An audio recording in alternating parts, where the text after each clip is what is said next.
तहे दिल से दिल्ली की इस भूमि पर मैं आपका हार्दिक स्वागत करता हूँ। उसी के साथ में मेरा सादर प्रणाम आपको समर्पित करता हूँ।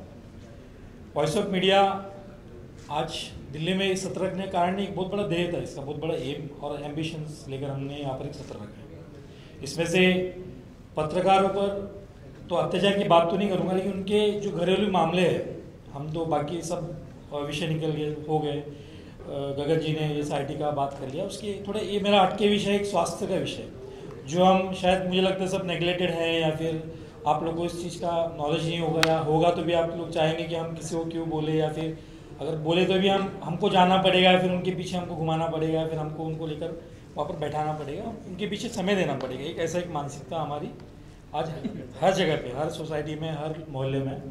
तो मैं आपको छोटा एक इंट्रो देना चाहूँगा। मैं मुंबई के अंधेरी स्थित इलाके से हूँ, जहाँ से मैंने शुरुआत की थी मेरी। मैं एक्स नेवी हूँ। अंडमान निकोबार में मैं 2 से 2.5 साल का मेरा जॉब मैंने किया था। उस समय में मेरे पिताजी और मेरी माँ मुंबई के अंधेरी के घर में रहते थे, और मेरा सिलसिला उसमें उस समय ऐसा था कि मेरा सब कुछ ओके था, एकदम सही था आप लोग जैसे। और अचानक से ऐसा पहाड़ टूट पड़ा मेरे घर पर, जो उसके वजन से मैं कभी स्टेबल नहीं हो पाया था। उस समय में मैं नेवी में होकर के भी, मेरा पगार बहुत अच्छा होकर के भी, मेरे सारे फैसिलिटीज होकर के भी मैं सेटिस्फाइड नहीं था मैं, क्योंकि मैं उस दुख में था। वो दुख ये था कि सब कुछ अच्छा हो, तो एक छोटा दुख ये था कि मेरे पिताजी को हो गया था कैंसर, और वो कैंसर उनके मरने से ठीक 3 दिन पहले पता चला, और वो उनका मरना ऐसा था कि पूरे 3 साल लग गए वो कैंसर डिटेक्ट होते होते।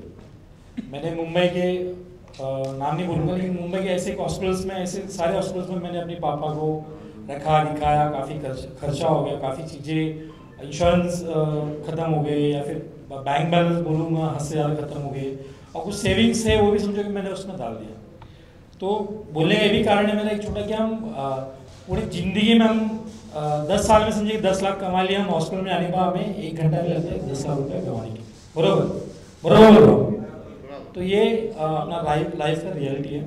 तो उसी की तरह मैं भी कॉमन ही था उस समय, तो मैं काफ़ी छोटा था, 2015 की बात कर रहा हूँ मैं ट्रेनी पीरियड में था। उस समय मैं नया जॉब लगा था, सब कुछ था, मैं पारिवारिक जीवन और सब कुछ समझ से मेरा पैर डगमगा गया। तो मैं बहुत बड़े क्वेश्चन मार्क में पड़ गया था। फिर भी मेरे पिताजी के देहांत के बाद में फिर से मैंने ड्यूटी ज्वाइन की। ड्यूटी ज्वाइन करने के बाद में मैंने उस समय में मैं डिगलीपुर में था, आइलैंड, अंडमान निकोबार का एक डिगलीपुर आइलैंड है। तो उस समय मेरी माँ का कॉल आया, मेरी माँ कॉल की, बोली बेटा सब कुछ तो था, पिताजी थे तो उसके सहारा मैं जी लेती थी, शायद अभी वो नहीं रहे तो मैं भी किसका चेहरा देखकर मैं जीऊँ। और सेम और एक चीज़ थी, मुझे सिंपैथीज के कॉल आए थे, तो मैं सिंपैथीज के कॉल को मैं कभी पसंद नहीं किया, मैं करता नहीं, आज भी नहीं करता हूँ मैं। और उस समय में कुछ अचानक ऐसे एक नीड्स आ गए थे कि मेरे बगल के फ्लैट के एक बेटी थी, उस बच्ची का नाम था अर्चना। उस बच्ची को हो गया लंग्स कैंसर होने के बाद में उनके पिताजी तो एकदम थे अनपढ़ बोल सकता हूँ मैं, गांव के गवाह जो थे, नए नए आए थे, तो उनको कुछ पता नहीं था। तो उस केस को लेकर मैंने एक छोटा सा अपना एक खुद का एक परीक्षण किया कि मैं क्या कर सकता हूँ। तो आप विश्वास नहीं करेंगे, उस मेरे पिताजी को लेकर का जो मुझे छोटा एक्सपीरियंस लगा, जो मुझे मिला, उस एक्सपीरियंस को लेकर मैंने उस बच्चे के ऊपर एक छोटा एक्सपेरिमेंट किया कि उसको मैं मेडिकल हेल्प में क्या कर सकता हूँ। वो मेडिकल हेल्प मैंने शुरुआत की अपने कुछ दोस्तों से। वो दोस्तों ने जमा किया 2 से 2.5 लाख रुपया, और मैंने कुछ और मेरे कॉन्टेक्ट्स को थोड़ा और ऊपर बढ़ाया, तो मैंने उन लोगों ने मुझे 3 से 3.5 लाख रुपये दिए। मेरे कुछ और जितने ज़्यादा और कुछ दोस्त थे, उन्होंने मुझे और हेल्प किया, तो और कुछ 2 से 2.5 लाख रुपये जमा हो गया। ऐसे करते करते और छोटे मोटे स्कीम्स जो इम्प्लीमेंट नहीं होते थे, उस चीज़ को मैंने गौर से ध्यान दिया और पढ़ा कि महाराष्ट्र में क्या स्कीम्स है।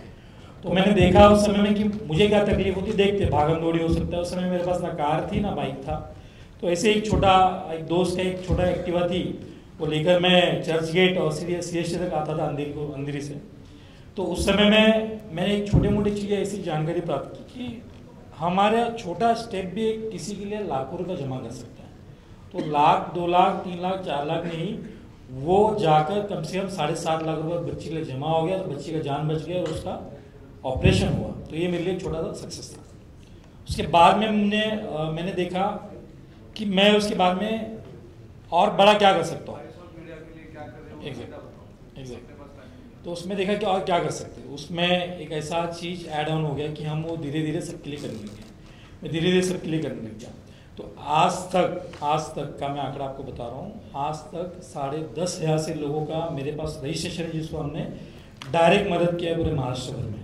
उसमें कुछ परप्रांतीय भी बोल सकता हूँ कि जो मुंबई के महाराष्ट्र से बाहर आए हुए जिन्हें हम मुंबई में मदद करते हैं।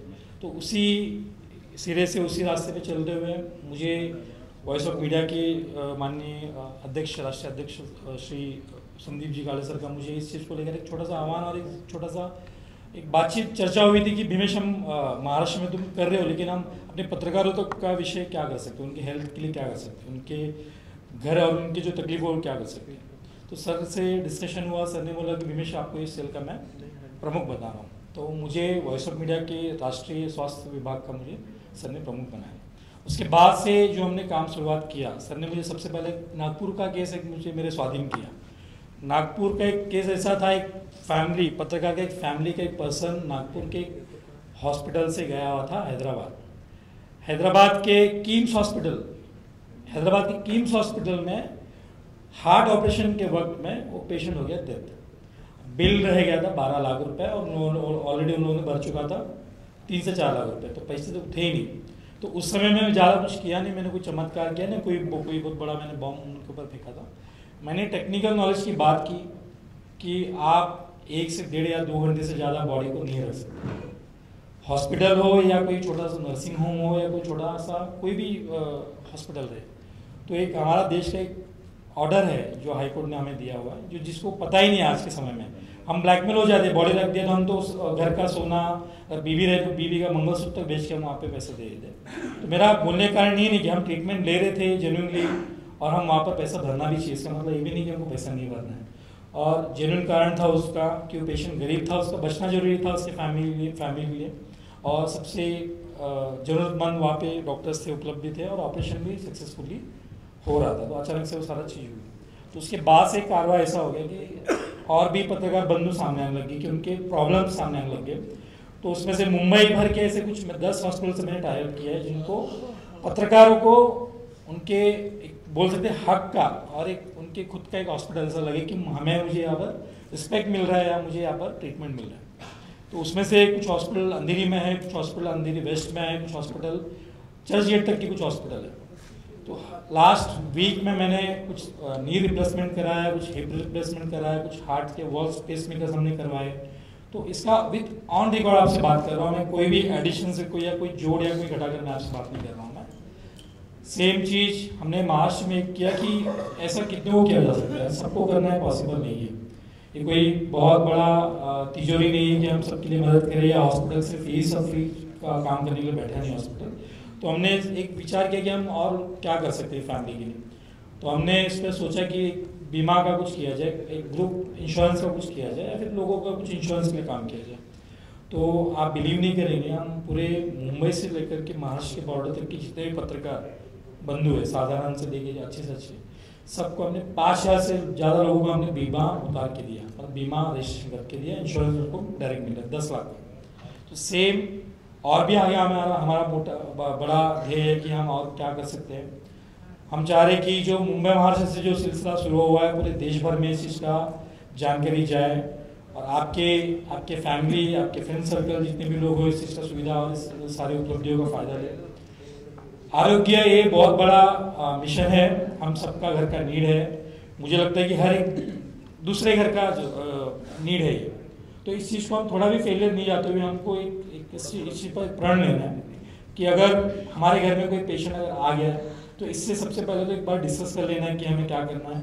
संदीप सर नहीं तो मुझे आप लोग कॉल कर सकते हो, मेरा नंबर आप लोग मैं बाद में दे दूंगा, या फिर आप लोग अभी भी ले सकते हो मेरे सत्र के बाद में। मैं अगर समझेगा अगर आपके क्षेत्र में अगर मैं हेल्प नहीं कर पाया, आप लोग मैं 200 टका एक बोल सकता हूँ कि महाराष्ट्र की भूमि से आपको हेल्प मिलना 100 टका तय है। ये मेरा विषय था, और भी बहुत सारी चीज़ें हैं जो आगे जाकर चीज़ें इम्प्लीमेंट में आएंगी। मैं महाराष्ट्र से बहुत सारी स्कीम्स को मैं इम्प्लीमेंट करके लोगों तक मैं थे पहुँचाता हूँ। उसी में से कुछ प्राइम मिनिस्टर रिलीफ फंड का जो छोटा स्कीम, बड़ा स्कीम जैसे भी है, महात्मा फुले जन आरोग्य योजना का जो महाराष्ट्र में स्कीम है जो 5 लाख तक का लोगों को फायदा मिलता है, और वैसे ही धर्मदा आयुक्त का जो चैरिटी कमिश्नरेट का जो स्कीम है वो भी इम्प्लीमेंट करता हूँ लोगों के लिए। तो ऐसे बहुत सारे स्कीम्स है जो लोगों को डायरेक्ट हेल्प होती है। तो इसी विषय पर मैं आप लोगों के सामने बोलने आया था, आपको समझाने आया था। इसके आगे अगर ऐसा कोई विषय निकलता है कि हमें वॉइस ऑफ मीडिया के किसी सदस्य से बोलना चाहिए, किसी से बात करनी चाहिए कि हमारी नीड है, तो मुझे ऐसा लगता है कि आप मेरा सुनकर या फिर मुझे समझकर या मेरा मैं कोट जैकेट पहन आपके सामने खड़े रहकर भाषण दे रहा हूँ, या बिल्कुल लेकर मुझे मत आजमाइए। आप एक बार कॉल कीजिए किसी भी चीज़ को, आपको मैं उस चीज़ का 100% जवाब दूंगा, उस चीज़ का पूरा सॉल्यूशन देने को मैं कोशिश करूँगा। तो इसी साथ में मैं अपना जो भी सत्र है मैं इस चीज़ को मैं विराम देता हूँ और आप सभी को फिर से प्रणाम करता हूँ। धन्यवाद। जय हिंद, जय महाराष्ट्र। मेरा कॉन्टैक्ट नंबर आप ले सकते हैं 8424 844 692। मैं फिर से रिपीट कर रहा हूँ 8424 844 692। इमरजेंसी रही, आप लोग मुझे कभी भी कॉल कर सकते हो और आपको कोई जानकारी लेनी है तो आप अपने ऑफिशियल टाइम पे मुझे